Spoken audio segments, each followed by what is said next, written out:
నమస్తే, welcome to పోరాటగలం TV. నేటి వార్తా విశేషాలు.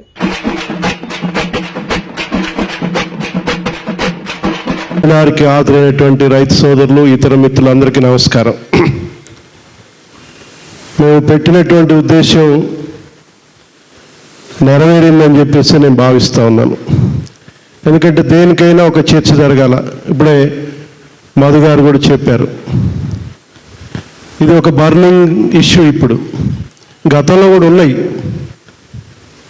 ముఖ్యంగా దీనికి అన్ని పక్షాల నుంచి, ముఖ్యంగా రైతు ఉద్యమంతో సంబంధం ఉన్నటువంటి అందరినీ కూడా పిలవాలని మేము రైతు సంఘంగా భావించాం. చెప్పిన దాంట్లో కూడా అన్ని వాస్తవాలే. మన దగ్గర రైతుల్ని సంఘటితం చేయటంలో కొంత అందరం కూడా వైఫల్యం చెందుతున్నాం. దీని భవిష్యత్తులో ఇవాళ రాజకీయాలకు అతీతంగా రైతులను ఐక్యం చేస్తే తప్పితే ఈ సమస్యలకు పరిష్కారం లేదు. ఇంకా రాబోయే రోజుల్లో ఇంకా రైతాంగం ఇంకా సమస్యలు ఎదుర్కోబోతుంది. ఒకవైపు టెక్నాలజీ, ఆర్టిఫిషియల్ ఇంటెలిజెన్సీ వస్తుంది, దాన్ని కూడా వ్యవసాయ రంగంలో ప్రవేశపెడతామని కూడా చెప్తా ఉన్నారు. అది వ్యవసాయ రంగంలో పెట్టడం వల్ల రైతులకు ఉపయోగమా, ఉపయోగం లేదా అనేది ఇంకా మనకి తెలియదు. దాన్ని లోతుగా విశ్లేషణ చేసుకోవాలి. నిజంగా ఉపయోగం జరిగితే మనం కూడా స్వాగతిద్దాం. ఇవాళ ఏంటి సమస్యకి, రైతుల దగ్గరికి పోతే కూడా మేము మార్కెట్కి 2 దెబ్బలు వెళ్ళాం. అసలు ఏంటి 25,000 అమ్మినది ఒకేసారి సగానికి సగం పడిపోయి రైతులు. మేము గ్రామంలో ఈ మధ్యన మా మహాసభల సందర్భంగా ఒక 74 గ్రామాల్లో రైతు సంఘ మహాసభలు పెట్టాం. అక్కడే రైతులు పిలిస్తే మీరు మహాసభలు అంటారు, అసలు మిర్చి ధర ఏంటి అని ప్రశ్నించారు. ఆ ప్రశ్నించిన కారణంగానే 2 సార్లు మార్కెట్ దగ్గరికి వెళ్ళి గొడవ చేశారు. కారణాలు రకరకాలు చెప్తున్నారు. ఒక ఆయన ఈ సంవత్సరం ఎగుమతులు లేవు కాబట్టి ధర తగ్గింది, ఇంటర్నేషనల్ మార్కెట్లో మన మిర్చికి డిమాండ్ తగ్గిందని చెప్తున్నారు. ఇంకొక ఆయన ఇంకొక కారణం చెప్తున్నాడు, మన దగ్గర ఈసారి ఎక్కువ పెస్టిసైడ్ వాటర్లు, ఇప్పుడు మధు గారు చెప్పినట్టు, దానివల్ల మన కాయను ఎక్కువగా కొనట్లేదు అనేటువంటిది ఒకటి ఉంది. ఇవి కూడా కారణాలు కావచ్చు. ఇప్పుడే మన శరత్ బాబు గారు చెప్పారు, మధు గారు చెప్పినట్టు ఇవి కూడా ఒక కారణాలే. కానీ ఈ కారణాలు చెప్పి రైతులకి అన్యాయం చేయటం అనేది పాలకులకి, రాష్ట్ర ప్రభుత్వం కానీ కేంద్ర ప్రభుత్వం కానీ ఆ కారణం చెప్పి తప్పించుకుంటే అది న్యాయం కాదు. ఉంటారు ఒక్కోసారి ఎక్స్పోర్ట్ సమస్య, లేకపోతే ఇంటర్నేషనల్ మార్కెట్, ఇవన్నీ ఆ సమస్య వచ్చినప్పుడే ప్రభుత్వంగా నువ్వు పాలకుడుగా రైతాంగాన్ని ఆదుకోవాల్సినటువంటి బాధ్యత నీది. అంతా బాగుంటే నువ్వేం చేస్తావు? సప్లై డిమాండ్ బట్టి అది ఉంటే మార్కెట్ ఉంటుంది, అదొక భాగం.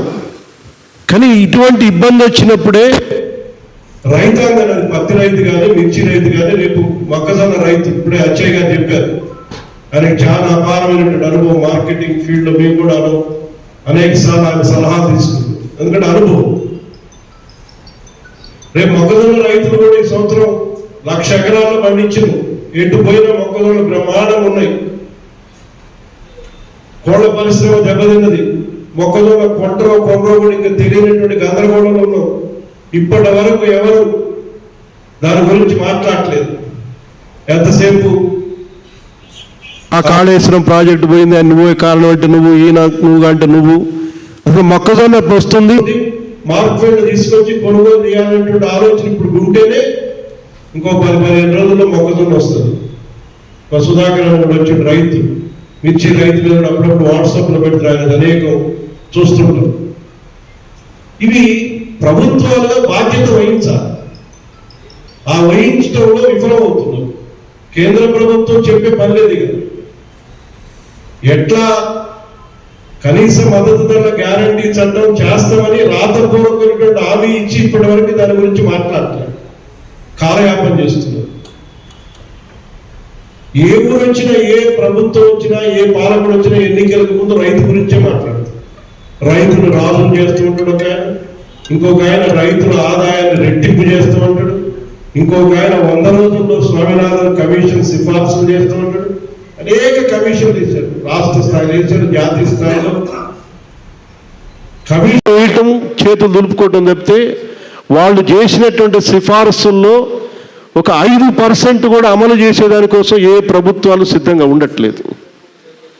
రోజు రోజుకి వ్యవసాయ రంగం తగ్గిపోతుంది.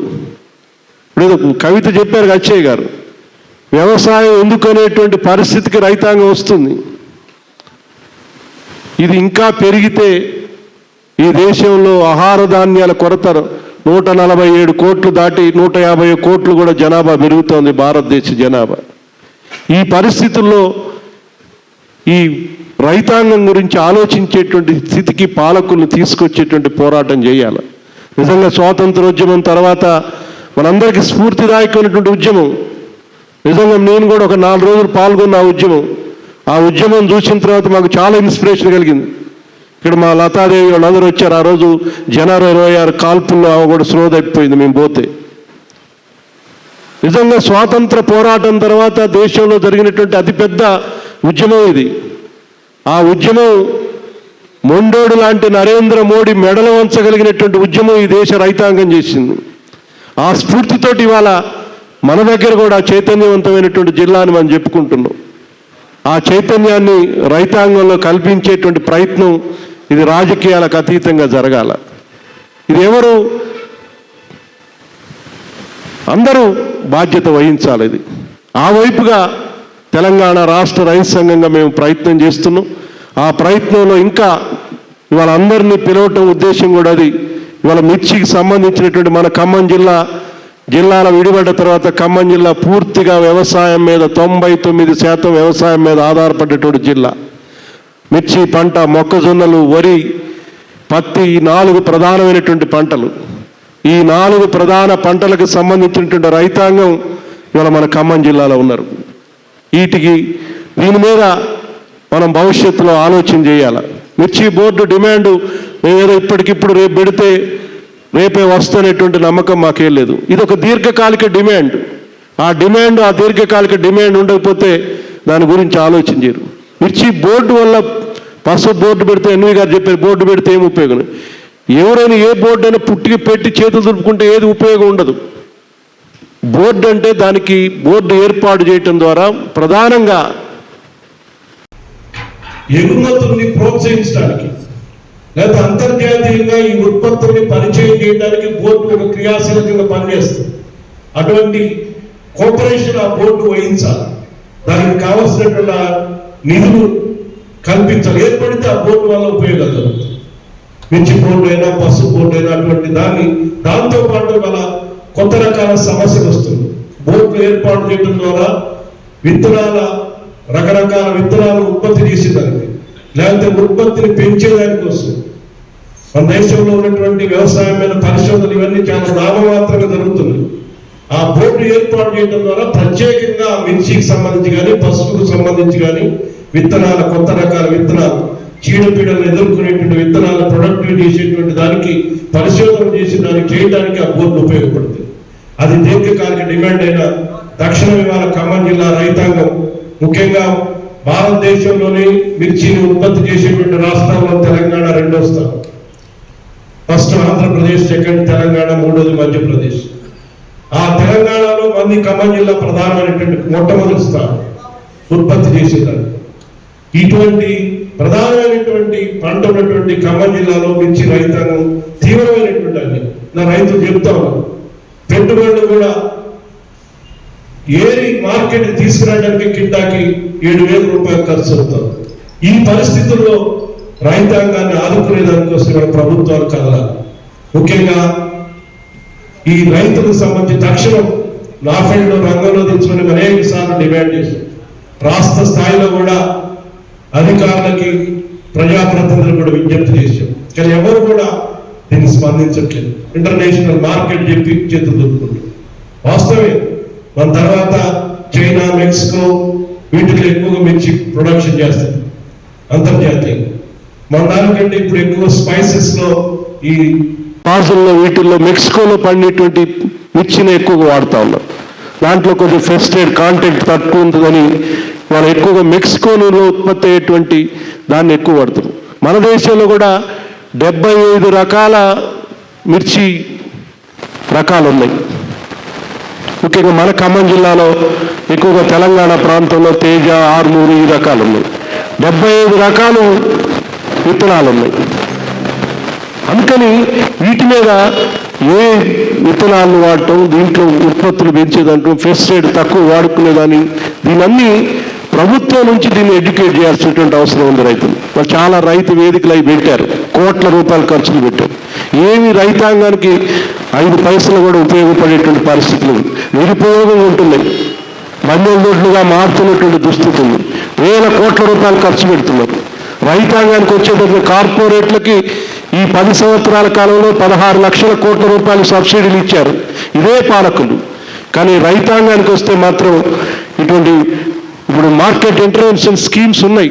నిజంగా చిత్తశుద్ధి ఉంటే పాలకులకి ఇచ్చి రైతాంగాన్ని ఆదుకునే దానికోసం ధర తగ్గినటువంటి సందర్భంలో అవసరమైతే ప్రభుత్వం నుంచి కొనుగోలు చేసి ₹1 నష్టమైన ప్రభుత్వం భరించి రైతులను ఆదుకునేటువంటి ఇంటర్వెన్షన్ స్కీమ్స్ ఉన్నాయి. వాటిని అమలు చేసేదానికోసం కూడా ఈ ప్రభుత్వాలు సిద్ధం కావట్లేదు. అందుకని భవిష్యత్తులో మిర్చి రైతాంగమైన, పత్తి రైతులైనా, వరి రైతులైనా వీటన్నిటి మీద భవిష్యత్తులో ఎన్వి గారు కూడా ఉన్నారు. ఎన్వి గారు ఏ పార్టీలో ఉన్నా రైతుల గురించి రైతు పక్షపాతి. ఆయన ఎస్కేఎం నాయకుడిగా రాజకీయాలకు అతీతంగా రైతు ఉద్యమాలు ఎక్కడ జరిగినా దాంట్లో ఆయనకి ఎన్ని అడ్డంకులు వచ్చినా కూడా వాటిని అధిగమించి రైతు ఉద్యమాల్లో పాల్గొంటారు. వారికి ఇవాళ మన దగ్గర వరి బోనస్ 2 ఏళ్ళు అయిపోయింది. ఒక మన ఖమ్మం జిల్లాలోనే ఇంకా 64 కోట్ల రూపాయల వరి బోనస్ సంబంధించిన డబ్బులు రావాల్సి పెండింగ్ ఉన్నాయి. ఇవన్నీ రైతాంగం చాలా ఇబ్బందులు ఎదుర్కొనేటువంటి పరిస్థితి. రుణమాఫీ కూడా ఇంకా పూర్తిగా అమలు కాలేదు. ఇవన్నీ సమస్యలు ఉన్నాయి. ఈ సమస్యల మీద భవిష్యత్తులో ఈ మిర్చి రైతాంగాన్ని కొంత ఎడ్యుకేట్ చేసేదానికోసం గ్రామీణ ప్రాంతాల్లో ఇంకా రైతుల దగ్గరికి వెళ్ళి వాళ్ళని సమీకరించే దానికోసం ప్రయత్నం చేద్దాం. దీన్ని సమిష్టి ఉద్యమం ద్వారా రైతుల్ని మరింత సంఘటితపరిచి ఐక్యం చేసి ఆ రైతు సమస్యల పరిష్కారం కోసం ముఖ్యంగా మిర్చి రైతుల దీర్ఘకాలికమైనటువంటి డిమాండ్ మిర్చి బోర్డు ఉండాలా. దాంతోపాటు నాఫెడు కేంద్ర స్థాయిలో అయితే నాఫెడు రాష్ట్ర స్థాయిలో మార్క్ఫెడ్ రంగంలో దించి మార్కెట్ ఇంటర్నెట్ స్కీమ్ ద్వారా రైతులకి గిట్టుబాటు ధర, మద్దతు ధర అందించేదానికోసం అందరం కలిసి సమిష్టిగా ప్రయత్నం చేద్దామని చెప్పి తెలియజేస్తూ మా రైతు సంఘం జిల్లా కమిటీ ఒక ప్రయత్నంగా దీన్ని ఎడ్యుకేట్ చేసేదానికోసం సెమినార్ పెడదామంటే ఏ సమస్య మీద పెడదామని కొంత చర్చ జరిగింది. దీన్ని బర్నింగ్ ఇష్యూ కాబట్టి దీని మీద కొంత చర్చ జరిగితే ఉపయోగం జరిగిద్దని వాళ్ళు భావించి తొలి ప్రయత్నంగా దీన్ని చేసినందుకు మా ఖమ్మం జిల్లా రైతు సంఘం కమిటీని మనస్ఫూర్తిగా అభినందిస్తూ దీన్ని మీరందరూ కూడా వచ్చి మీ అభిప్రాయాల్ని ఎవరు అభిప్రాయం చెప్పినా అది రైతుల శ్రేయస్సు దృష్టిలో పెట్టుకున్న అభిప్రాయాలుగానే భావిస్తాం.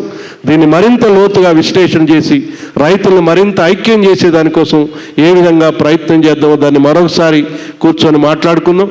మా మహాసభల్లో కూడా మన దక్షిణాది ప్రాంతంలో రైతు ఉద్యమంలోకి రైతులు ఎందుకు రావట్లేదు, దీని మీద కూడా మేము మా మహాసభలో కూడా దీన్ని విస్తృతంగా చర్చించి ఆ వైపుగా రైతుల్ని మన ప్రాంతం నుంచి కూడా ఆ ఉద్యమంలో సమీకరించేదానికోసం ఇవాళ రైతాంగం చేస్తున్నటువంటి కనీస మద్దతు ధరల గ్యారంటీ చట్టం ఆ ఉద్యమంలో మరింత మనం ఖమ్మం జిల్లా నుంచి ఎక్కువగా తెలంగాణ నుంచి కూడా ఈ ఉద్యమానికి మరింత ఉధృతం చేసేదానికోసం తప్పకుండా ప్రయత్నం చేస్తామని తెలియజేస్తూ హాజరైనటువంటి మీ అందరికీ కూడా ధన్యవాదాలు తెలియజేస్తూ సెలవు తీసుకుంటాం.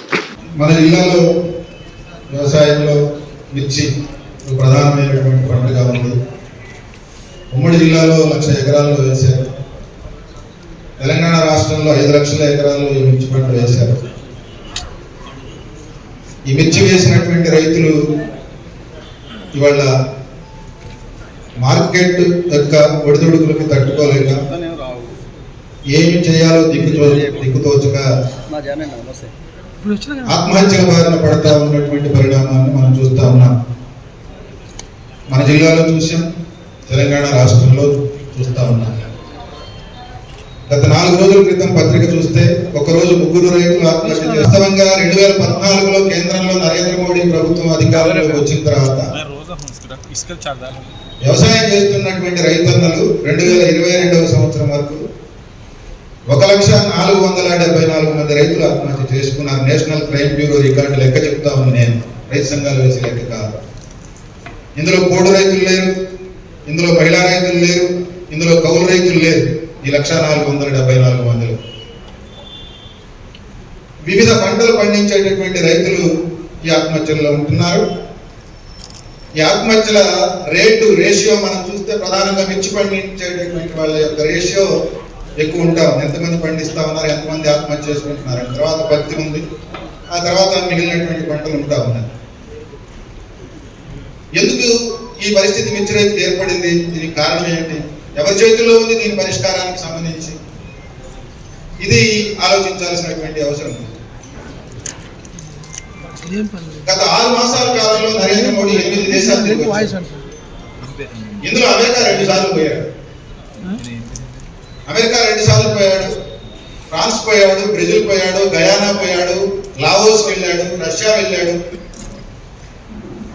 ఈ ఇన్ని దేశాలు తిరిగి వస్తే ఏమిటి? తిరిగి వచ్చిన తర్వాత ఈ దేశానికి లభించేది ఏమిటి? ఈ దేశంలో వ్యవసాయ రంగం మీద ఆధారపడి జీవించేటటువంటి వాళ్ళ సంఖ్య గత 2-3 సంవత్సరాల క్రితం వరకు తగ్గింది, మళ్ళీ పెరుగుతా ఉంది. కరోనా వచ్చిన నేపథ్యం నుంచి వ్యవసాయం మీద ఆధారపడే వాళ్ళ సంఖ్య పెరుగుతా ఉంది. ఇప్పుడు ప్రభుత్వమే చెప్పేటటువంటి లెక్కల ప్రకారం 50% చేరింది. 50% మంది ప్రజలు ఆధారపడి జీవించేటటువంటి వ్యవసాయ రంగానికి సంబంధించి నరేంద్ర మోడీ స్వయంగా విదేశాలకు వెళ్ళి తీసుకొని వచ్చింది ఏంటి, దీని గురించి చర్చించింది ఏంటి, పరిష్కార మార్గం కనుగొన్నది ఏంటి? ప్రపంచంలో 200 దేశాలు ఉన్నాయి, ఐక్యరాజ్య సమితి గుర్తించినటువంటి దేశాలు. మిర్చి పండించే దేశాలు 10 దేశాలే ఉన్నాయి. కానీ ప్రపంచంలో ఉన్నటువంటి 200 దేశాలలో ఉన్నటువంటి వాళ్ళు కూడా మిర్చిని ఉపయోగిస్తారు. సార్ మాట్లాడుతూ చెప్పారు శరత్ బాబు గారు, అది ఏ ఫామ్ లో ఉపయోగిస్తారు? అది ఎర్ర మిర్చి రూపంలో ఉపయోగిస్తారా, మిర్చిని కలర్ చేసి ఉపయోగిస్తారా, మిర్చిని మెడిసినల్ గా ఉపయోగిస్తారా, మిర్చిని కారంగా ఉపయోగిస్తారా, పచ్చిమిరపకాయగా ఉపయోగిస్తారా? ఏ రూపంలో ఉపయోగించినా సరే అన్ని దేశాల్లో ఉన్న అందరు ప్రజలు ఏదో ఒక రూపంలో దీన్ని వినియోగిస్తా ఉన్నారు.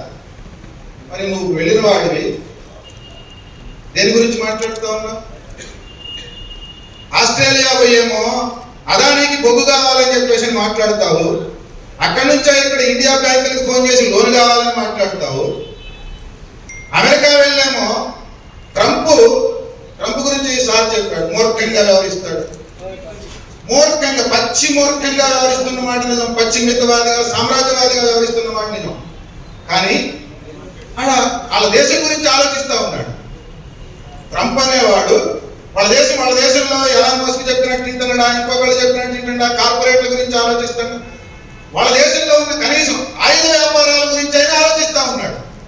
మొన్న మోడీ వెళ్తే వంగబెట్టి F-35 యుద్ధ విమానాలు కొంటనని చెప్పి నువ్వు సంతకం చెయ్యి అని చెప్పి చేపించాడు. పనికిరాని సార్ అనేది కరెక్ట్. ఈ దేశానికి అవసరం లేని పనికిరాని F-35 యుద్ధ విమానాలు కొనాలి మీరు అని చెప్పేసానంటే అయ్యా కొంటనే అని చెప్పేసి సంతకం చేసి వచ్చావే. మరి నా దేశంలో రైతులు చచ్చిపోతా ఉన్నారు, మీరేమో ఆయుధాలు ఉపయోగిస్తా ఉన్నారు, ఆయుధాలు తయారు చేసే ఫ్యాక్టరీలు పెట్టుకున్నారు, మేము మిర్చి పండిస్తాము, పత్తి పండిస్తాము, మరి మా రైతులు దీని మీద ఆధారపడి ఉన్నారు, వీళ్ళు చచ్చిపోతా ఉన్నారు. మరి మీరు దిగుమతి చేసుకుంటా ఉన్నారు, దిగుమతి చేసుకునే వాళ్ళకి పన్నులని అంటా ఉన్నారు, ఈ భారాలు మా మీద మోపుతా ఉన్నారు. ఆ దిగుమతి చేసుకునేదేమో మీరు దిగుమతి చేసుకోవాలి. ఇది ఉండాలి కదా, ఈ బుర్ర ఉండాలి, ఈ సోయి ఉండాలి కదా. ప్రధానమంత్రి, కేంద్ర ప్రభుత్వం అనేటటువంటి వాడికి ఇది ఉండాలి కదా. ఇది మనం ఎక్కడికి వెళ్ళి చూసినా ఇది కనపడినటువంటి పరిస్థితులు ఉన్నాయి.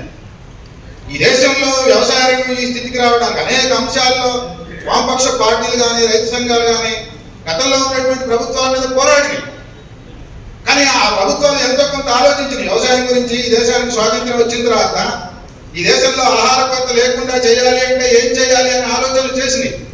అందులో నుంచి మొట్టమొదటి ప్రభుత్వాలు వచ్చినప్పుడు ప్రాజెక్టులు కట్టినాయి.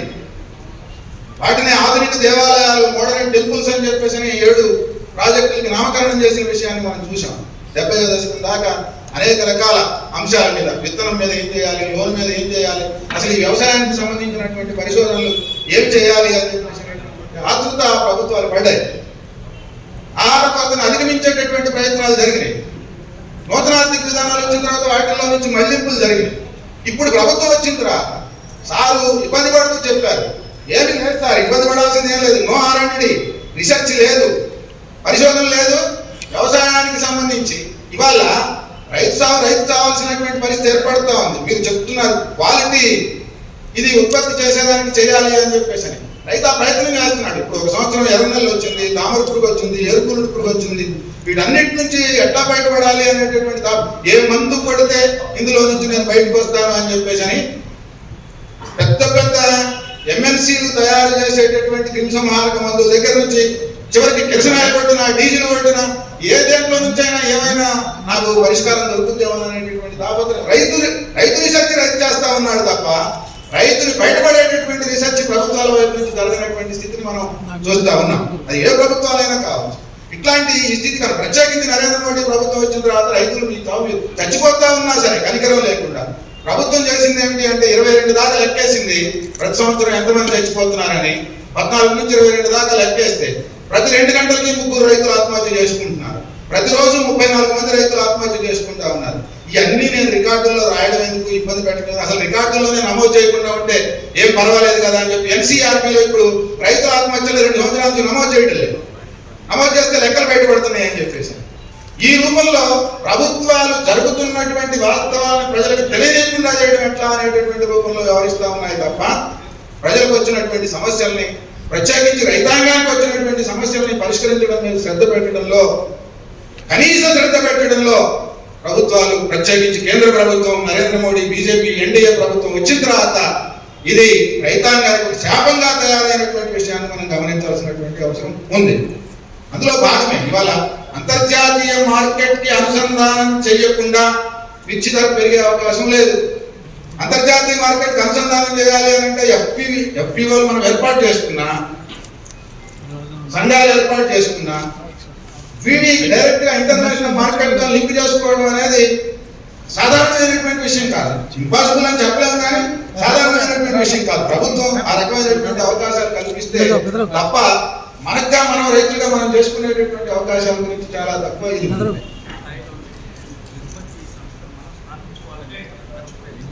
ఓకే సార్ చెప్పేది రైతే, ఎగుమతి సంస్థలు మన స్థాయిలో మనం ఏర్పాటు చేసుకోవాలి అని చెప్పేసి అందుకని అది చేసుకోవాలి, మన ప్రయత్నాలు మనం చేయాలి. ప్రభుత్వాల మీద ప్రధానంగా ఒత్తిడి తీసుకురావాల్సినటువంటి అవసరం ఉంది. బాధాకరమైనటువంటి అంశాలు పోరాటాల్లోకి వస్తున్నటువంటి సందర్భంలో రైతు సంఘాలు ఎదుర్కోవాల్సినటువంటి కూడా ఏర్పడతా ఉంది. గోవిందరావు, రమేష్, లేకపోతే జితేందర్ రెడ్డి గారు, లేకపోతే ఇంకొక రంగం వెంకటేశ్వరరావు గారు ఈ కండవ వేసుకుని తిరుగుతూ ఉన్నాడు సంవత్సరాల కొద్ది. ఈ పచ్చ కండవ వేసుకుని NP గారు ఇప్పుడు కాదు అప్పుడు కాదు ఎప్పటి నుంచో ఆయన జరుగుతూ ఉంది. ఇంకా కొన్ని సంఘాలు అవతల రాంబాబు, లేకపోతే రమేష్, ఇంకొకళ్ళు మన ఉద్యమాలు ఆందోళనలో పోయేటటువంటి సందర్భంలో సమస్య వస్తే ఈ సమస్య విషయంలో నేను కదలకపోతే నా సమస్య పరిష్కారం కాదు అనేటటువంటి ఆలోచన వైపు రైతాంగం రావాల్సినటువంటి అవసరం ఉంది. అట్లా వచ్చినప్పుడు సమస్యల పరిష్కారం అయింది. సార్ ప్రస్తావించినటువంటి 3 నల్ల చట్టాలకు వ్యతిరేకంగా జాతీయోద్యమం తర్వాత ఆ స్థాయిలో జరిగినటువంటి ఉద్యమాలు లేవు కాబట్టి ఇందుకంటే నేను గొప్పని అనుకునేటటువంటి నరేంద్ర మోడీ కూడా తగ్గి ఆ చట్టాలను వెనక్కి తీసుకోవాల్సినటువంటి పరిస్థితి ఏర్పడింది. మళ్ళీ క్షమాపణ చెప్పి ఈ దేశ ప్రజలకు క్షమాపణ చెప్పి వెనక్కి తీసుకోవాలి. మళ్ళీ దాంట్లో నుంచి దొడ్డిదారిలో మళ్ళీ ఇప్పుడు న్యూ మార్కెట్ పాలసీ తీసుకొని వచ్చి దాని డ్రాఫ్ట్ బిల్ ఇప్పుడు మార్కెట్ మళ్ళీ రిలీజ్ చేశారు దేశంలో. వేరే రూపంలో తీసుకొని రావాలని చెప్పేసి ప్రయత్నం చేస్తా ఉన్నారు. అంటే అప్పటికప్పుడు ముందుకు వచ్చిన వాటిని పక్కన ఇట్లాంటి వాటన్నిటిని గమనించి వీటిని ఎదుర్కోవడానికి సిద్ధపడకపోతే సంఘాలుగా చేస్తాం, సంఘాలుగా పోరాడతాం. సంఘ పోరాటాలుగా కాదు, రైతుల పోరాటాలుగా ముందుకు రావాల్సినటువంటి అవసరం ఉంది. రైతులు ఆ వైపున ఆలోచించాల్సినటువంటి అవసరం ఉంది. అప్పుడు ఈ సమస్యకు పరిష్కారం ఖచ్చితంగా లభిస్తుంది. ఇది రైతులు పోరాడకపోవడం వల్లనే అర్థంలో కాదు నేను చెప్పదలుచుకున్నది, పోరాడటం అవసరం అనేటటువంటి అర్థంలో నేను చెప్పదలుచుకున్నటువంటి అంశం. ఈ రూపంలో ఉన్నటువంటి ఈ సమస్యకి తాత్కాలికంగానే ఇప్పుడు ఇక్కడ ఉన్నటువంటి ప్రభుత్వం, రాష్ట్రంలో ఉన్నటువంటి ప్రభుత్వం కూడా ఢిల్లీ మొన్న పోయారు ముఖ్యమంత్రి గారు, ఉప ముఖ్యమంత్రి గారు పోయారు. వారేమో విదేశాలు తిరుగుతున్నారు ప్రధానమంత్రులు, వీరేమో ఢిల్లీ తిరుగుతా ఉన్నారు. ఢిల్లీ పోతే మీరు అడిగేది ఏంటి? ఢిల్లీ పోయిన తర్వాత మేము మా దేశంలో మా రాష్ట్రంలో ఐటీ పరిశ్రమ పెద్ద పరిశ్రమగా అవుతా ఉంది, అందుకని మేము ఒక సిటీ ఏర్పాటు చేస్తా ఉన్నాం. ఆ సిటీకి మౌలిక వస్తువులకు డబ్బులు ఇవ్వండి, మూసీని డెవలప్ చేయడానికి డబ్బులు ఇవ్వండి, దానికి డబ్బులు ఇవ్వండి, దీనికి డబ్బులు ఇవ్వండి అని అంటున్నారు తప్ప మా రైతులు చస్తా ఉన్నారు. దాన్ని కొనడానికి నీ నాఫెడ్ ద్వారానో మా మార్కెట్ ద్వారానో మేము ఏదో ఒకటి చేసి మేము కొంటాము, దానికి కాస్త నిధులు కేటాయించండి, మార్కెట్ ఇంటర్వెన్షన్ స్కీమ్ కింద జోక్యం చేసుకుందాము, చేసుకొని ఏదో ఒక రకంగా రైతులను కాపాడుకుందాం. రూల్స్ ఉన్నాయి, కొంటున్నారు, గతంలో కొన్నారు, మార్కెట్ ఇంటర్వెన్షన్ స్కీమ్ కింద మార్కెట్ ఇంటర్వెన్షన్ ఫండ్ దీనికి కేటాయించి తగిన నిధులు కేటాయించి రైతుల్ని ఆదుకునేటటువంటి ప్రయత్నాలు రైతులు పోరాడిన సందర్భంలో గతంలో జరిగింది. కానీ ఇప్పుడు రాష్ట్ర ప్రభుత్వం దీని గురించి మాట్లాడదే. నువ్వు వేరు అంశాలు మాట్లాడతావు. ఎందుకు వదిలిపెడతా ఉన్నావు మిర్చి రైతుల్ని? చచ్చిపోతా ఉన్నటువంటి రైతులు ఎందుకు వదిలిపెడతా ఉన్నావు? చచ్చిపోతున్న పత్తి రైతులు ఎందుకు వదిలిపెడతా ఉన్నావు? వ్యవసాయ పాలసీ అనేటటువంటిది ఇప్పటికిప్పుడు ధర తగ్గిపోతే రూపొందించుకునే పాలసీయా? రాష్ట్ర ప్రభుత్వం పాలసీ రూపొందించదు, కేంద్ర ప్రభుత్వం పాలసీ రూపొందించదు. పాలసీలు ఉండవు. నీకు పాలసీ ఉంటే ఒక 4 ఏళ్లకో 5 ఏళ్లకో నీకు ముందు చూపుంటే నేను 2029 2030కో ఈ దేశాన్ని 3వ అతిపెద్ద ఆర్థిక వ్యవస్థగా అభివృద్ధి చేస్తానని చెప్పేసి ఆయన చెప్తాడు. 2035 రాష్ట్రాన్ని మొత్తం మొదటి స్థానంలోకి తీసుకొని వస్తుందని చెప్పేసి రేవంత్ రెడ్డి కాంగ్రెస్ ప్రభుత్వం బట్టి గారు చెప్తా ఉన్నారు. కానీ సమస్య పరిష్కారం కోసం మీరు చూపిస్తున్నటువంటిది ఏమిటి? ఇట్లా చేసి అప్పటికొచ్చినప్పుడు మళ్ళీ 4 ఏళ్ల గురించి చెప్తారు తప్ప మార్గాన్ని సరైనటువంటి మార్గం లేకుండా చేస్తున్నటువంటి ప్రయాణం గుడ్డెకు చేలబడ్డట్టుగా ఉంటుంది తప్ప వేరే రూపంలో ఉండదు. అందుకనే ఈ ప్రభుత్వాలు సరైనటువంటి పద్ధతుల్లో ఆలోచించాలి, దానికి తగ్గ పద్ధతుల్లో రైతులు కూడా స్పందించాలి. ఈ సమస్య పరిష్కారం కోసం ఈ చేస్తున్నటువంటి డిమాండ్లు మిర్చి పోర్టు ఏర్పాటు చేయడం కానీ, అంతర్జాతీయ మార్కెట్తో అనుసంధానం చేయడం కానీ, కనీస మద్దతు ధరల పంటలు ప్రకటించినటువంటి పంటల జాబితాలో మిర్చిని చేర్చడం కానీ, ఆహార పంటల జాబితాలో మిర్చిని చేర్చడం కానీ, ఈ అన్ని అంశాలపైన ప్రభుత్వాలు స్పందించేదాకా మనం గట్టిగా కృషి చేయాలి, పోరాడాలి, ప్రభుత్వం మీద ఒత్తిడి తీసుకొని రావాలి. ఆ వైపుగా ఈ రోజు నిర్వహిస్తా ఉన్నటువంటి సెమినార్ ఉపయోగపడుతుంది అని చెప్పేసి అభిప్రాయపడుతూ ఈ కార్యక్రమంలో పాల్గొనే అవకాశం ఇచ్చినందుకు ధన్యవాదాలు తెలియజేసుకుంటూ మిర్చి ధర పతనానికి కారణాలు శరత్ కుమార్ గారు పూర్తి వివరాలు చెప్పాడు. మన మిర్చి దిగుమతి చేసుకునేటువంటి దేశాల్లో వచ్చినటువంటి రాజకీయ ఆర్థిక సంక్షోభాలతో వాళ్ళు దిగుమతి చేసుకోవట్లేదు కాబట్టి మన ధర తగ్గింది. 100% వాస్తవం. ఇవాళ నిజంగా మిర్చి ధరే కాదు, ఏ పంటకి ధర ఉంది చెప్పండి. మిర్చి మీద ఆందోళన చేస్తున్న బాగానే ఉంది. ఇవాళ భారతదేశంలో వ్యవసాయం చేయడం అంటేనే ఇదంతా వైకుంఠ పాడిలాగా ఉంది. చిన్నప్పుడు మనం నిచ్చిన పాము ఆట ఆడుతున్నాడు. వెళ్ళేది వేస్తే 3 పెడితే నిచ్చెన వచ్చేది, 13కో 14కో ఎక్కేవాడు. తర్వాత వేస్తే 2 పెడితే పాము మళ్ళీ కిందికి వస్తుంది. చివరిలో 99 దగ్గర ఒక పెద్ద పాము ఉంటుంది. మనం బాగా పెట్టుబడి పెట్టి కష్టపడి బాగా పండించిన తర్వాత మార్కెట్కి తీసుకెళ్ళిన తర్వాత ఆ పెద్ద పాము 99 దగ్గర ఉన్న పెద్ద పాము వేస్తే మళ్ళీ కింద పడుతుంది. మన పరిస్థితి అది. ఎందుకంటే ధరలు పెట్టుబడి రోజు రోజుకి పెరిగిపోతా ఉన్నాయి, ధరలు మాత్రం పెరగట్లా. అన్ని పంటలకు అదే పరిస్థితి. కాకపోతే మిర్చి మొన్నటిదాకా మంది ఎర్ర బంగారం కింద లెక్క, ఇప్పుడు తాకి బంగారం అయింది. మిర్చికి పెట్టుబడి ఎక్కువ. పెట్టుబడి దాదాపు నాకు తెలిసి 80,000 నుంచి 90,000 లక్ష రూపాయల వరకు పెట్టుబడి ఎకరానికి అవుతుంది. కౌలు రైతులకైతే ఇంకొక 20-30,000 అదనంగా అవుతుంది. ఇక మా మిత్రులు 2 లక్షలు పెట్టేవాళ్ళు ఉన్నారు. ఎక్కువ పెట్లు వేసేసి ఎక్కువ పెట్టుబడులు వస్తే ఎక్కువ పెస్టిసైడ్స్ కొట్టి అంతే కదా, ఎక్కువ పంట పండించడానికి ఎక్కువ పెట్టుబడి పెడుతున్నారు. అదే ఈ కూలీలు లేదు. ఇందాక శరత్ కుమార్ గారు తెలియజేశారు, ఇవాళ ఛత్తీస్గఢ్ నుంచి కూలీలు వచ్చే తప్ప మన మిర్చి మన ఇంటికి వచ్చే పరిస్థితి.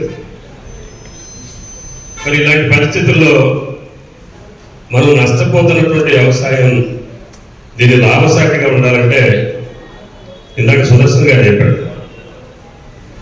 అసలు ఇప్పుడు ఇక్కడ కూర్చున్న మనం దీంట్లో మిర్చి రైతులు ఎంతమంది ఉన్నారు? ఇవాళ మిర్చికి ఉన్నటువంటి ఘాటు మన మిర్చి రైతులకు వస్తే మనం అది కేంద్రంలో రాష్ట్రంలో ఏ ప్రభుత్వంలో ఏ పార్టీ అధికారులు ఉన్నా వాళ్ళని తాగుంచడానికి వీలుంటుంది. మీకు తెలుసు సుబాబులకు సంబంధించి అసలు పెట్టుబడి ఉండదు, అసలు దాన్ని చూడాల్సిన అవసరం కూడా లేదు. మనం చాలా మంది చేస్తారు సుబాబులు, అలాంటాడు పొలంగా పోయే పని కూడా లేదు కదా. వాళ్ళు ధర తగ్గితే మేము రైతు సంఘాలుగా ఆందోళన చేస్తూ ఉంటే నిజంగా సుబాబులు రైతులు ఎక్కడ మీటింగ్ పెట్టినా జనం వచ్చారు. ఇక్కడ పెడితే వచ్చారు, భద్రాచలంలో పెడితే వచ్చారు, భద్రాచలంలో ఐటీసీ ముందు ధర్నా అయితే వచ్చారు. ఒరిజినల్ గా ఎవరైతే సుబాబులు పంట పండిస్తా ఉన్నారో సుబాబులు రైతులు వచ్చారు. మేము కూడా పూర్తి యాక్టివ్ గా వాళ్ళ నాయకత్వం వహించి ఐటీసీ వాటి తల నుంచి రిటర్న్ గా అగ్రిమెంట్ రాపించాం. అది మన జిల్లాలో ప్రత్యేకమైనది. కానీ ఇవాళ మిర్చి రైతులు కూడా ఇంత ఇబ్బంది పడుతున్నటువంటి రైతులు వాళ్ళు మీరు నాయకులుగా రైతు సంఘాల నాయకులుగా ధర్నాలు చేస్తున్నారు, రాస్తారోకులు చేస్తా ఉన్నారు, మరి శిబిరాలు పెట్టారు. దీంట్లో నేను రోజు ఫోటోలు కూడా చూస్తాను. మన కార్యకర్తలు మన నాయకులు తప్ప నిజమైనటువంటి మిర్చి రైతులు మన ఉద్యమానికి రావట్లా. ముందు వాళ్ళని కదిలించాలి. రైతుల్లో ఎవరైతే ఇబ్బంది పడుతున్నారో వాళ్ళు రోడ్లెక్కకుండా, వాళ్ళు సంఘటితం కాకుండా, వాళ్ళ పోరాటం కాకుండా మనం ఇది చేసినంత కాలం మన ఎవరు గుర్తించరు, ఎవరు గౌరవించరు, మన పిలవరు, సంప్రదింపులు జరగవు. అందులో ఇంకోటి, మనం ఇప్పుడు ఇది బర్నింగ్ ప్రాబ్లం.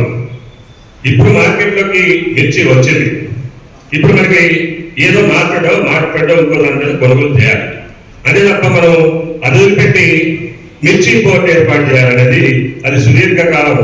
మీకు తెలుసుగా పసుపుకు సంబంధించిన పసుపు బోర్డు కావాలని దాదాపు 10-15 సంవత్సరాలు అన్ని పార్టీల రైతు సంఘాలు ఐక్యంగా, నేను తెలుగు రైతు రాష్ట్ర అధ్యక్షుడిగా నిజామాబాద్ లో దాదాపు ఒక 10-15 ధర్నాల్లో పార్టిసిపేట్ చేశారు. ఢిల్లీలో ఒక 7 సార్లు ధర్నాలు చేసినాం. మొన్న పసుపు బోర్డు వేశారు. నాకు తెలిసి పసుపు బోర్డు వేసిన తర్వాత అంతకుముందు 13,000 ఉన్నటువంటి పసుపు ధర ఇప్పుడు బోర్డు వచ్చిన తర్వాత 10,000. అంటే మిర్చి బోర్డు వేయటం వల్ల మిర్చి రైతులకు లాభం జరగదని నేను చెప్పదలుచుకున్నాను. మిర్చి బోర్డు ఇవాళ ఏదైతే స్పైస్ బోర్డులో మిర్చి ఉందో, సుగంధ ద్రవ్యాలకు సంబంధించి మరి మిర్చి ఉందో దాన్ని తీసి ఆహార పంటగా చేసి దానికి మద్దతు ధర ప్రకటిస్తేనే మిర్చి రైతులకు లాభం జరుగుతుంది. ఇమీడియట్ గా ఏం చేయాలంటే మార్కెట్లో కొనుగోలు చేయాలని చెప్పి మనం డిమాండ్ చేస్తూ రైతులను సంఘటన చేస్తున్నటువంటి మంచి టైంలో మీరు రైతు సంఘాలుగా తీసుకున్నారు. మేము పూర్తిగా మిర్చి రైతుల ఆందోళనలో మేము కూడా పార్టిసిపేట్ చేయించే ప్రయత్నం మేము కూడా చేస్తాం. అదేవిధంగా రాష్ట్ర ప్రభుత్వం పరిధిలో ఉన్నటువంటి ఏదైనా కూడా మీ తరఫున మేము కూడా వచ్చి మన జిల్లా నుంచి వ్యవసాయ శాఖ మంత్రిగా ఉన్నటువంటి తుమ్మల నాగేశ్వరరావు కానీ వాళ్ళని తీసుకుపోయి ఈ సమస్య పరిష్కారానికి మార్గం అన్వేషించడంలో మేము కూడా ప్రయత్నం చేస్తామని చెప్పి నేను ఈ సందర్భంగా హామీ ఇస్తాము. ఎందుకంటే పోరాడకుండా ఇది జరగదు. ఇవాళ మీరు చూడండి ఒకసారి, ఇందాక శరత్ గారు కూడా చెప్పారు, ఢిల్లీ సరిహద్దుల్లో ఇప్పటికీ ఆందోళన కొనసాగుతాం.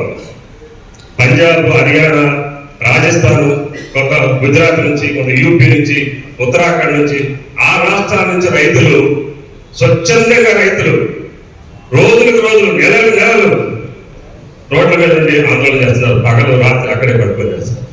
మనం ఒక గంట కంట్రాపించుకుని ధర్నా చేయాలంటే, రాష్ట్రాలకు చేయాలంటే ఇలా వచ్చి రైతులు వచ్చేటటువంటి పరిస్థితి లేదు. అందుకని మనం రైతు సంఘాలుగా రైతుల్ని సంఘటన చేద్దాం. ముందు రైతుల్లో పోదాం, రైతులను సమీకరిద్దాం. వాళ్ళని రోడ్లెక్కిస్తేనే ఈ ప్రభుత్వాలు ముందుకు వస్తాయి తప్ప మనం మన కార్యకర్తలతో ఎన్ని ఆందోళన చేసినా కూడా ఈ ప్రభుత్వాలు పరిష్కారానికి మనకు కావాలని చెప్పేది మీరు గమనించాలని చెప్పి కోరుతా ఉన్నాను. అందుకనే ప్రధానంగా మిర్చిని రైతుని ఆదుకోవాలంటే ఇమీడియట్ గా నాపెట్ ద్వారా కొనుగోలు చేయాలి. అది 25,000, 30,000 కాదు, కనీసం 15,000 అన్నారు. 15,000 రూపాయలకి నాపెట్టోళ్ళు ఇమీడియట్ గా కొనుగోలు చేస్తేనే మిర్చి రైతు బయటపడతాడు, నష్టాల నుంచి బయటపడతాడు. కనీసం పెట్టిన పెట్టుబడైనా వస్తుంది. అందుకని మిర్చి రైతులకు ఈ 15,000 రూపాయలు తర్వాత బోర్డు వేస్తారా, తర్వాత స్వైన్ బోర్డుని తీసేస్తారా, అది వేరే సంగతి. కానీ మద్దతు ధర ఏదైతే ఇవాళ 22 పంటలకు మద్దతు ధర ప్రకటిస్తా ఉందో దాంట్లో మిర్చిని కూడా పెట్టాలి. మిర్చిని కూడా ఆహార పంటగా గుర్తించి దానికి కూడా మద్దతు ధర ప్రకటించాలనే డిమాండ్ మనం చేయాలి. అదేవిధంగా జాతీయ స్థాయిలో మనం పోరాడుతున్నటువంటి ఇవాళ ప్రకటించినటువంటి మద్దతు ధరలు కూడా చట్టబద్ధత కావాలనే ప్రధానమైన డిమాండ్ మీద ఆందోళన జరుగుతోంది. దానికి సంపూర్ణమైనటువంటి మద్దతు మన దక్షిణాది రాష్ట్రాల నుంచి రావాలి. ఇందాక శరత్ గారు చెప్పినట్టు నేను దక్షిణాది రాష్ట్రాలు చాలా రాష్ట్రాల్లో చాలా సందర్భాలు తిరిగాను.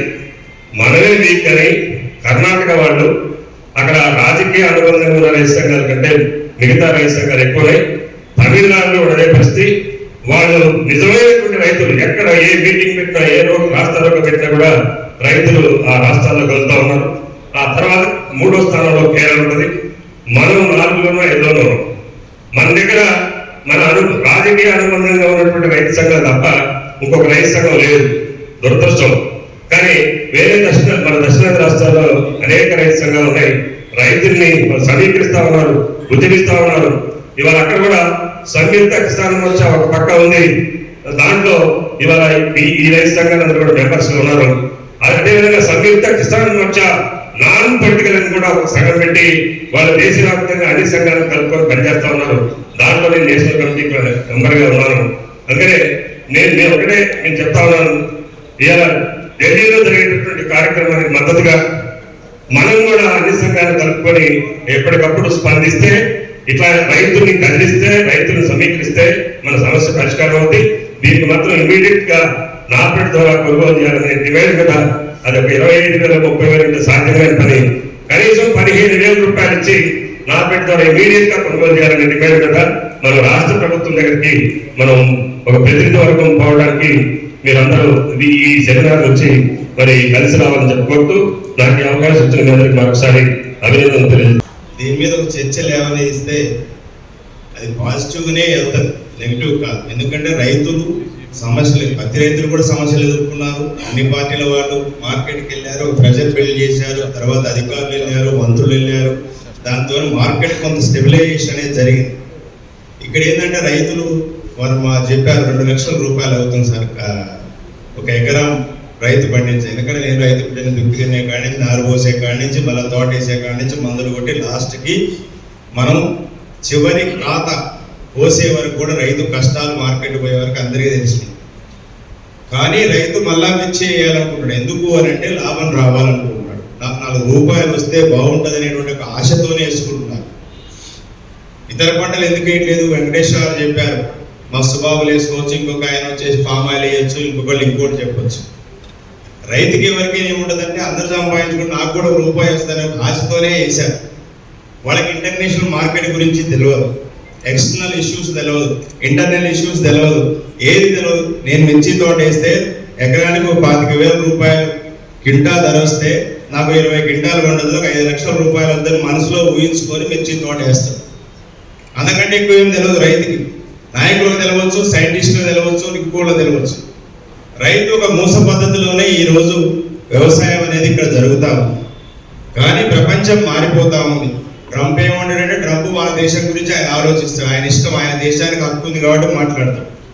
మన దేశం గురించి మాట్లాడాల్సిన హక్కు ఎవరికి ఉంది? మోడీకి ఉంది. లేకపోతే ఎవరి కేంద్రంలో ఉంటే వాళ్ళు మాట్లాడాలి, ఎవరి రాష్ట్రంలో ఉంటే వాళ్ళు మాట్లాడాలి. ఇక్కడ ఉన్న వాళ్ళు మాట్లాడాలి, ఇక్కడ ఉన్న వాళ్ళు మాట్లాడించే విధంగా మనందరం పనిచేయాలి. ఇక్కడ ఉన్న వాళ్ళు ఎవరు మాట్లాడు.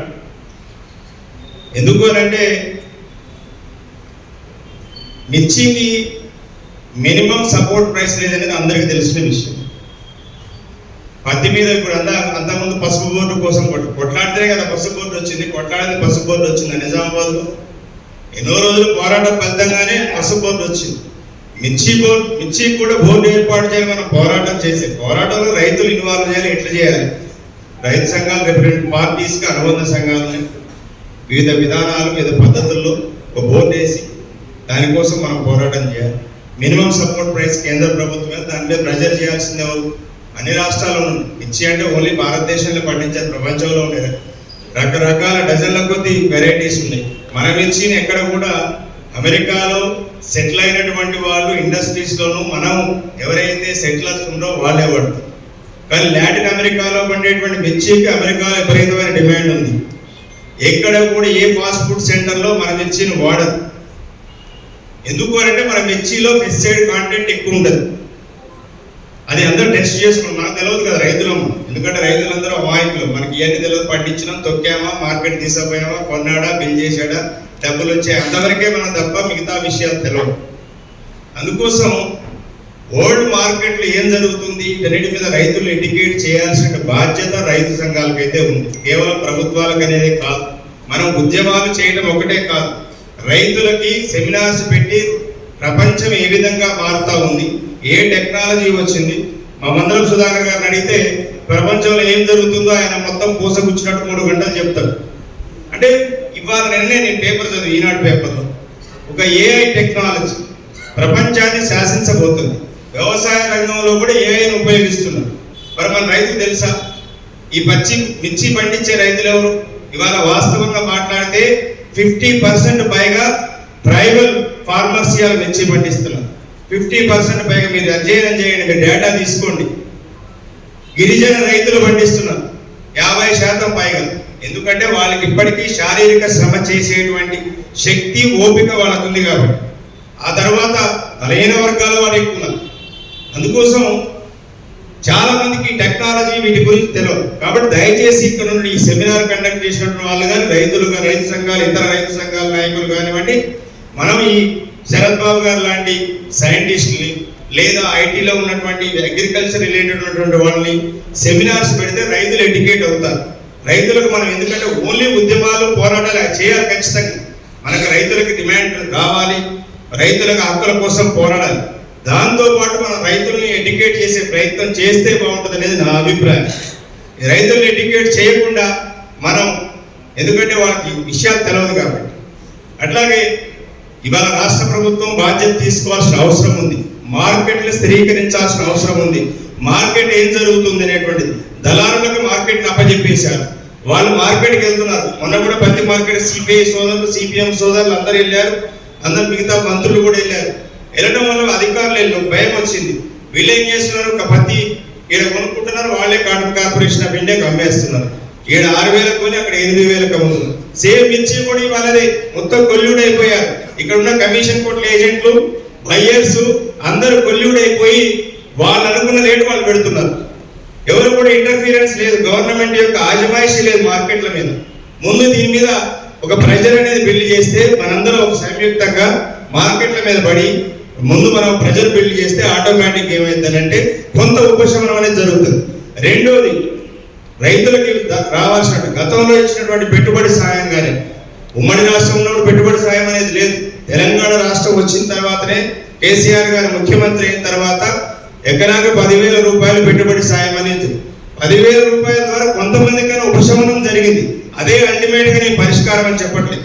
కానీ ఆ 10,000 రూపాయలు ఇవ్వడం వల్ల అదనంగా రైతుకు కొంత భరోసా అనేది ఏర్పడింది.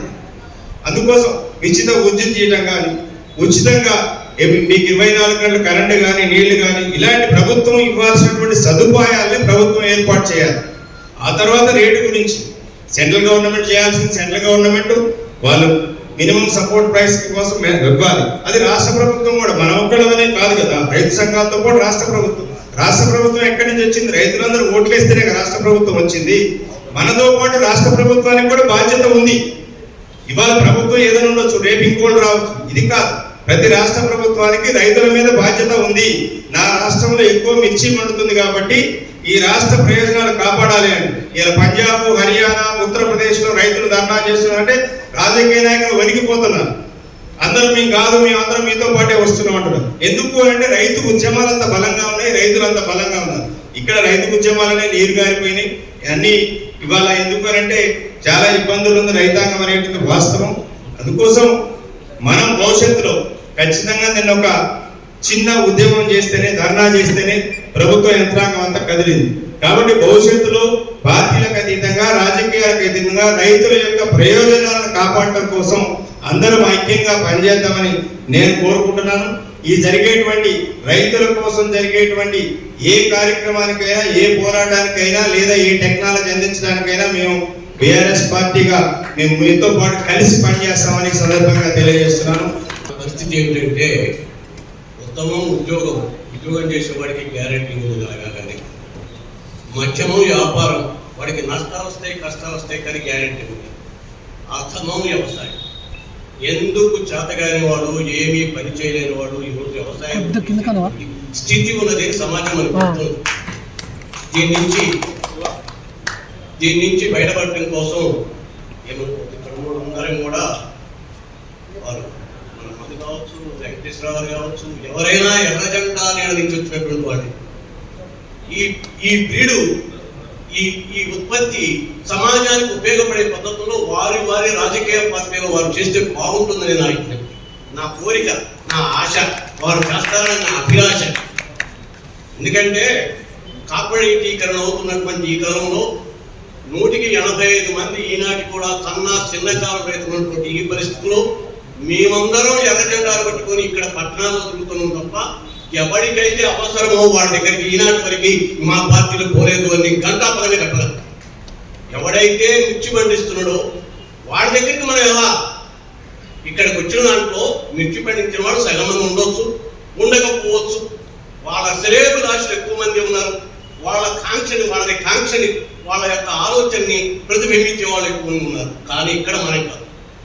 ఎందుకు ఢిల్లీలో ఆ రైతులు అలా ఉన్నారు, మనం ఎందుకు పోలా? ఢిల్లీ రైతులకి మనం సంపూర్ణ సహకారం అందిస్తే ఎక్కడ వెళ్తున్నాం, మా పార్టీలు బయలుదేరిపోతాయి, పాత బస్ స్టాండ్ దగ్గరికి పోతాయి, 4-5 పోతాం, అక్కడ ఏదో మాట్లాడుతూ వచ్చేస్తాం. కాదు, ఎందుకు సంపూర్ణ మనం రైతుల దగ్గరికి వెళ్ళి వాళ్ళని తీసుకొచ్చి బజార్లో నిలబెట్టి మాకు ఎంఎస్పీ తర్వాత సంగతి ఇప్పుడు ఉన్నటువంటి దాంట్లో ఒకప్పుడు మనం 1996లో మిర్చి కోసం కొట్లాడితే 2,500 రూపాయలు పెట్టి కొనడం మనం ఎందుకు కొనిపియలేము? మనకు ఆ శక్తి ఉన్నది. ఖమ్మం జిల్లాలో ఖమ్మానికి ఆ హక్కు కూడా ఉంది, ఖమ్మానికి ఆ చరిత్ర కూడా ఉంది. అది మనం చేయాలంటే మనం ప్రజల దగ్గరికి వెళ్ళాలి, మనం మిర్చి పండించిన దగ్గరికి వెళ్ళాలి. చివరిగా ఒక మాట చెప్తున్నాను, నిన్న పత్తి నేడు మిర్చి రేటు మొక్కలు తప్పదు మనకి ఈ బాధలు. నిన్న పత్తిలో కూడా ఎంఎస్పీ పెట్టారు కానీ దానికి చట్టబద్ధత లేదు. మార్కెట్లో పోతే కింటాకి 1,500 రూపాయలు కేవలం పికింగ్ అంటే పత్తి తీయడానికి వచ్చాయి. ఈ రోజు మిర్చికి 14,000 13,000 అమ్మితే కేవలం పంట కోసి మార్కెట్ తీసుకొస్తే కింటాకి 7,000 రూపాయలు ఖర్చు వస్తుంది. ఇది ఎంత దుర్మార్గం అండి! దీనికి పరిష్కారం లేదా? ఇంత అభివృద్ధి చెందుతున్నటువంటి దాంట్లో ఈరోజు వాళ్ళంతటా వాళ్ళు ఈ పాలక వర్గాలు ఏం చేస్తున్నాయంటే ఈ యొక్క మన వెంకటేశ్వరరావు చెప్పారు, సుబాబు రైతు వచ్చారండి. సుబాబు రైతులు ఎందుకు వచ్చారంటే తక్కువ మంది ఉన్నాం, మనందరం కూడా రైతుల దగ్గరికి వెళ్ళాం. పొందరావు దగ్గరికి, వెంకటేశ్వరరావు దగ్గరికి, మండల స్థాయిలో గ్రామ స్థాయిలో కిందికి వెళ్ళాం. కానీ మనం ఏం చేస్తున్నాం, ఇప్పుడు జిల్లా స్థాయికి పోవడం రమ్మంటున్నాం. వాళ్ళ స్థాయికి మనం వెళ్తే ఖచ్చితంగా వాళ్ళు కదులుతారు, మనం చేయగలం, మనం నిలవేయగలం. ఆ విధంగా ఉండాలని కోరుతున్నా, ఆ విధమైనటువంటి స్పిరిట్ తీసుకురావాలని కోరుతున్నా. సరే, ఏమన్నా బాధ అనిపిస్తే మా నాయకులకి అనిపించాలని బాధ నాకు బాధ లేదు, నా బాధని వాళ్ళు పంచుకుంటారని నేను కోరుకుంటూ సెలవు.